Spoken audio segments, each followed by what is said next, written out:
it's just really friendly, super smooth, really fluid suspension. So tons of grip whether you're braking or pedaling, and then just a really nice, playful but never threatening handling. My name's Guy Kesteven. I've been a professional mountain bike and kit tester for nearly 25 years, and today the bike I'm live ride reviewing is Merida's E140 9000, top of the range all-round trail e-bike. So the really interesting thing about the Merida E140 is it's exactly the same frame as the E160, just with a shorter stroke shock. So rather than 150mm, which is what you get on the E160, you get 133mm of rear travel. And also, to make an easy change on the geometry, what they do is they run the same frame on a large E140 as they do on the medium enduro bike. So what you're getting is a more compact reach 449 on this large and a smaller seat tube, so 440. So it's still, you know, short enough that you can size up if you do want longer, but their reasoning is because this is more of an all-rounder bike,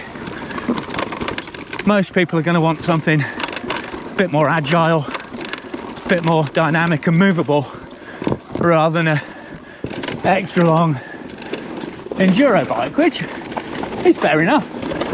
And the angles are relatively steep on this too, so 66.5 head angle and 76.5 degree seat angle.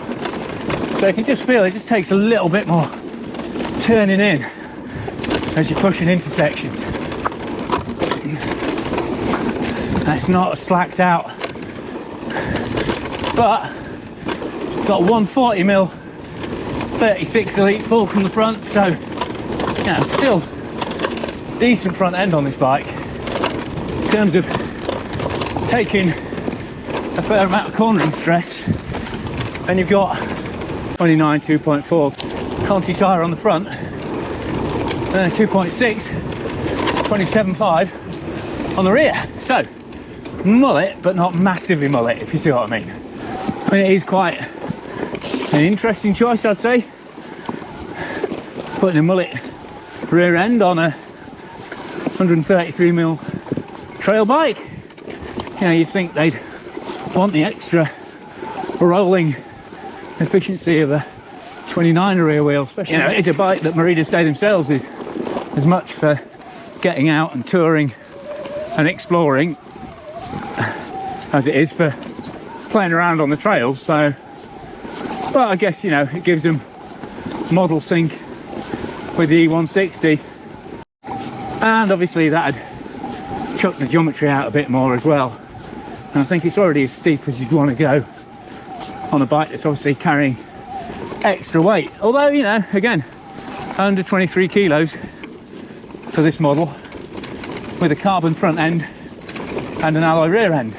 But where that shorter back end, tighter, big headed front end, short travel 36 for plenty of overlap and plenty of stiffness, really come in is when you start hopping and hopping and really working that Trail King on the front. Because just, I mean, it's nice to see Contis on a production bike actually. It's been a rare sight recently. It used to be everywhere, then everybody fitted the horrible cheap plastic ones, and so they got a bad rap and other brands got the nod. But yeah, just as this 2.4 on the front starts to step out, that 2.6 on the rear does the classic mullet kind of traction fuse thing, steps out, flicks out, makes you feel like a little Schwalping hero, and you know, down go your knees, tight style. And obviously it shares a lot in terms of mannerisms with the E140 acoustic trail bike, which I reviewed a while ago. So that's a very fluid, active bike in terms of suspension, and so is this, because the rear pivot is right on top of the dropout. It's a very active system, so on chundery descents like this, it flows really nicely.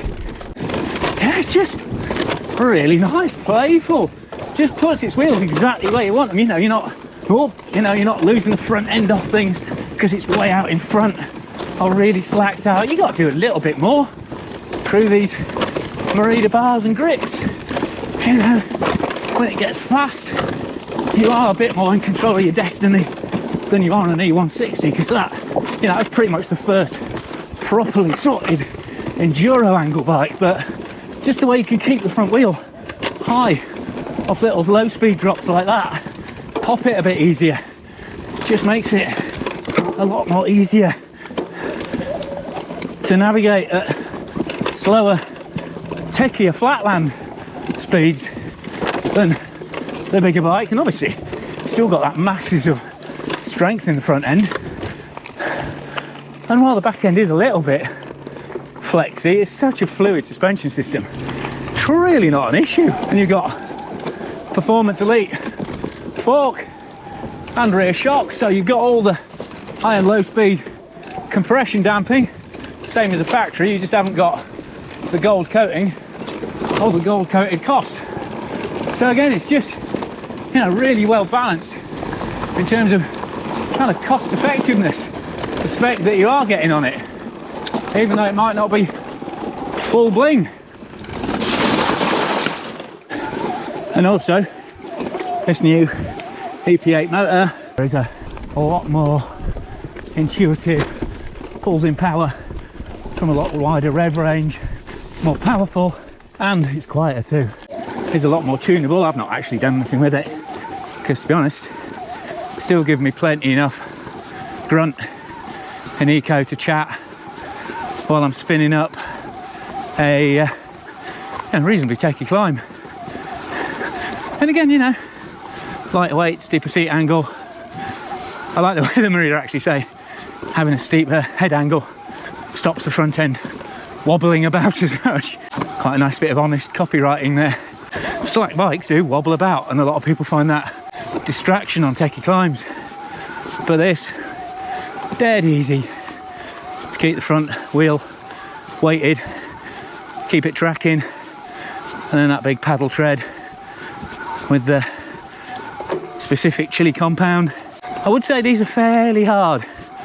I'll put these up with Addict Speed Grip, or almost the harder side of Max Terra in terms of grip. Certainly in no way gluey, but you do get a protection carcass, so should take a beating. But they're not the most touchy feeling of tyres, you know, certainly not. But again, they'll last well and they roll pretty quick for the size.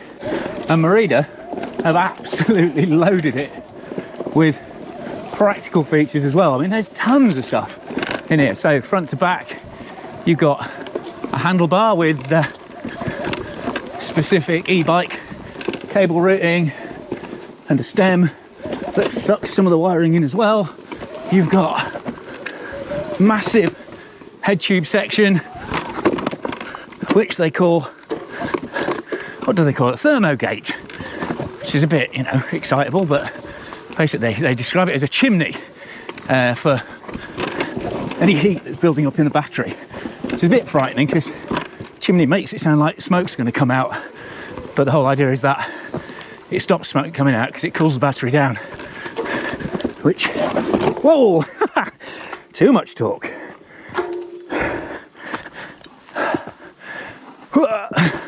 Oh, and walk mode's better on this EP8 than the E8000 as well. If, like me, you can't control all that extra power. Where was I? But yeah, you know, keeps the battery cool, keeps the whole setup more efficient, increases the range, runtime, and it's a nano matrix carbon front end. You know, Merida are one of the biggest bike builders in the world, remember. So they know their materials.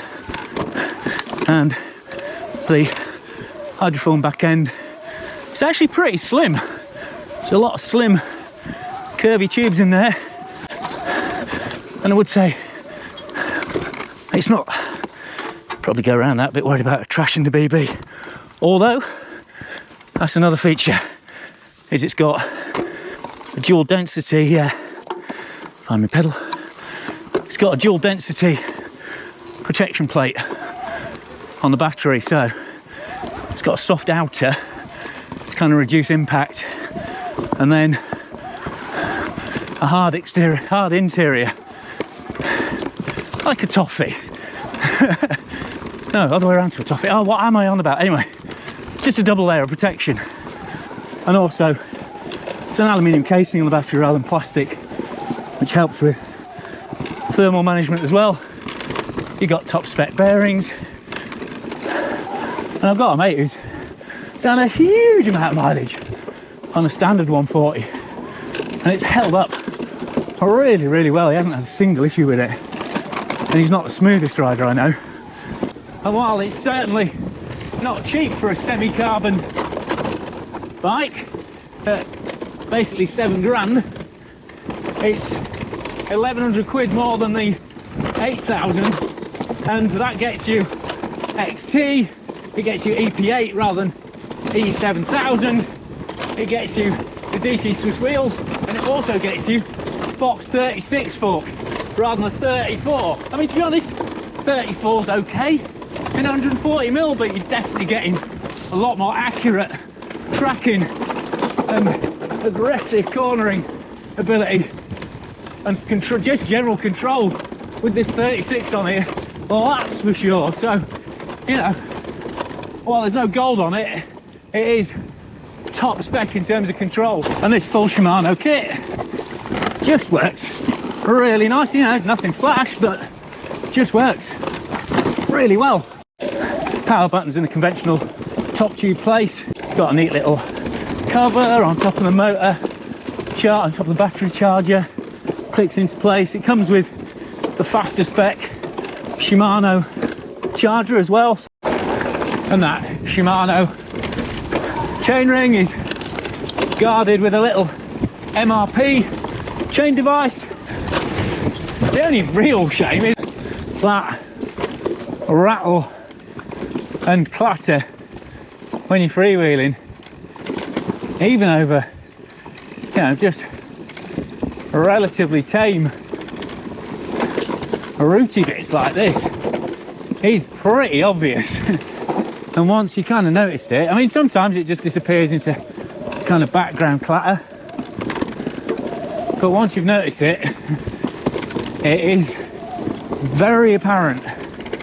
So obviously that's a big factor into whether you'll enjoy the Shimano EP8 experience. And it is just a weird glitch. And that the built-in light you get, which is a great idea, is only 310 lumens, which is pathetic. You're not going to be able to see bugger all off-road on techie trails with that. It's not like the batteries isn't an issue, so I don't know why they didn't go with something bigger. Could easily have gone 1,000 lumens and actually made it useful. But apart from that, it's got space for a large water bottle inside the main frame, and you get a little Merida tool tucked up underneath the saddle. The shocks on the trunnion out, so that makes it super smooth because it's on a bearing. You even get a kickstand mount under the chainstay. So there you go. Merida have put together a really midweight, mid-travel, you know, distinctively kind of playful, smooth, flowy, really, I mean, super smooth this bike is. It's an absolute magic carpet. You are going to want a bit of low speed compression. Flick that climb lever on if you're hitting more berms and you want some cornering support on it. But just for like playing around on natural trails like I have been today, so nice just having all that kind of just flow and run on. And obviously that big mullet tyre on the back helps with the cushioning on that, even though maybe a 29 would be a better choice in terms of rolling speed. But anyway, that's how Merida have served it up. So many thanks to them for sending the bike in for test. Massive thanks to Giro Cycling UK for sponsoring the channel, and PEs and Crud as well. Been using their products today. Absolutely spot on. They've, you know, helped keep the mud out of my eye and the chain from squeaking. And I'll be using PE Cleaner when I get back. I think that's enough plug-in for now. There'll be a code on this Giro Cycling wavy Roust kit that I'm wearing here. That'll be up on Insta, and I even remembered to wear my socks today, so that's cool. Look out for that. Massive thanks to my Patreon supporters as well, who've been pledging on a monthly basis to help me spend more time filming. You know, that's really how I'm getting the channel funded at the moment. You know, these edits aren't paid for by the manufacturers, just by the channel sponsors, by YouTube ads, and by my Patreon supporters. So if you like what I'm doing, please consider subscribing. I'm paying a small amount on a monthly basis, and if you join on the investor scheme, you get your name scrolling up like these guys at the moment. But if you can't spare that loose change at the moment, please share, please click for notifications, subscribe, and tell your mates about the channel, because that's the best way for it to grow, because I hope you're enjoying the content. I'm going to do a tech talk around on the bike as well, so you can see the up-close details when it's stood still, because there's a lot to talk about in terms of the finer points on it. So obviously I'll link that in a second. But for now, I've been Guy Kesteven on Guy Kest TV, talking about Merida's top of the range E140 9000.